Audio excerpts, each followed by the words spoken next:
Do you know how Google works? Do you even know who Google is? No, but I can tell you that. In 1996, there were two students at Stanford University, Larry Page and Sergey Brin. They were both really smart, like really smart. They could have gotten jobs at any company they wanted after graduation. So why did they decide to build the biggest brain of the internet? Because they saw something no one else saw. While other people were trying to make money by selling things on the internet, these two were more interested in making it easier for people to find things on the internet. Back then, the internet was like a huge library full of books. But there was no librarian to help you find what you were looking for.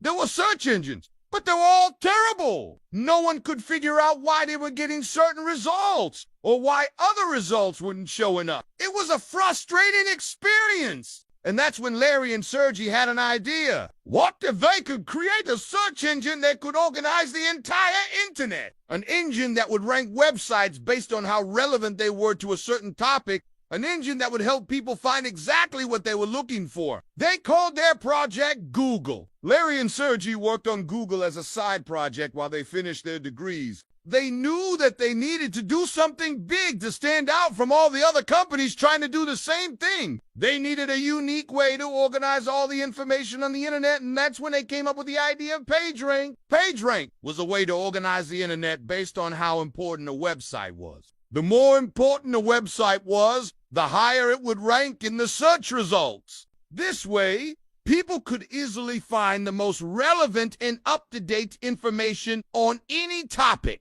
It was revolutionary. The problem was, they needed a lot of data to make this work. They needed a way to collect all the information on the internet and organize it in a way that made sense. This is where Sergey's skills came in handy. He was a computer genius and he knew how to build the algorithms that would make Google work. Larry, on the other hand, was more of a creative thinker. He could see the big picture and he knew how to make the user experience as simple as possible. Together, they were unstoppable. For the next few years, they worked day and night to make Google the best search engine it could be. They hired a few friends from Stanford to help them out.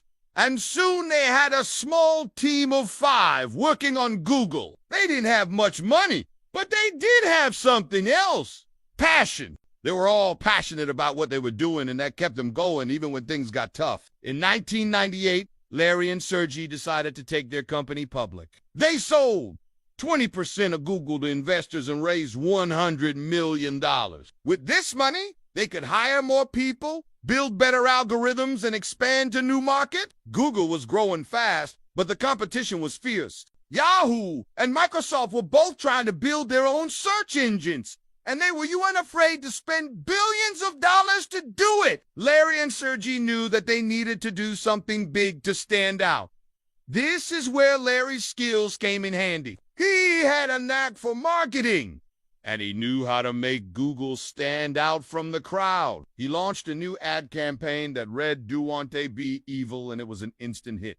People loved it. It was funny, it was clever, and it was different. Soon, everyone was talking about Google and its mission to don't be evil. In no time, Google became the most popular search engine in the world. But Larry and Sergey never forgot their roots. They never forgot the hard work and dedication that went into building Google. They could have sold the company to Microsoft for billions of dollars, but they wanted to keep Google independent. They wanted to keep the company culture that had made Google so successful in the first place. So they turned down Microsoft's offer and decided to keep building Google. Over the next few years, Google grew into a massive company. They expanded to new markets, acquired other companies, and developed new products. But through it all, Larry and Sergey remained humble. They knew that none of this would have been possible without the hard work of their employees, so they took care of their employees. They offered them great salaries,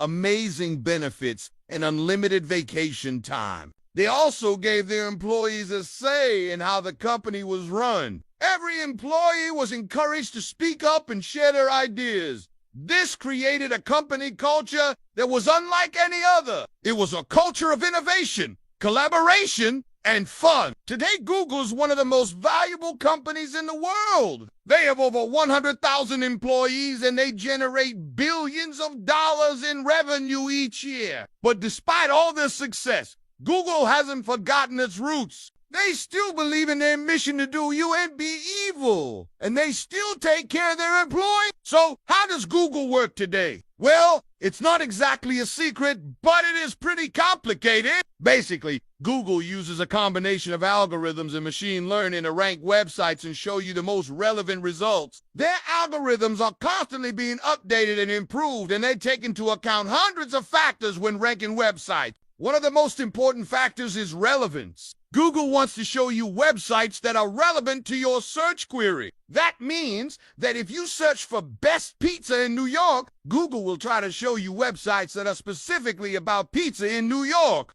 Another important factor is authority. Google wants to show you websites that are authoritative on the topic. That means that if you search for how to fix a leaky faucet, Google will try to show you websites that are written by experts. Finally, Google also takes into account popularity. They want to show you websites that are popular on the topic. That means that if you search for best iPhone app, Google will try to show you websites that have been recommended by other users. As you can see, Google does a lot of work behind the scenes to give you the best possible search experience, and it's all thanks to the hard work and dedication of the people who work there. If you ever get the chance to work at Google, you should definitely take it. It's a great place to work. And they'll get the opportunity to build some of the coolest products in the world. Who knows? Maybe you'll even come up with a new algorithm that'll make Google even better. Now, let's talk about how you can apply this knowledge to your own life. First off, you should always be learning. The world is constantly changing, and you need to be able to adapt. If you stop learning,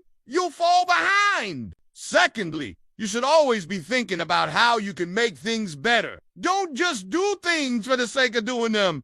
Always ask yourself if there's a better way to do things. Finally, you should always be taking care of others. This includes taking care of your family and friends, but it also includes taking care of your customers and clients. If you take care of others, they'll take care of you. So there you have it.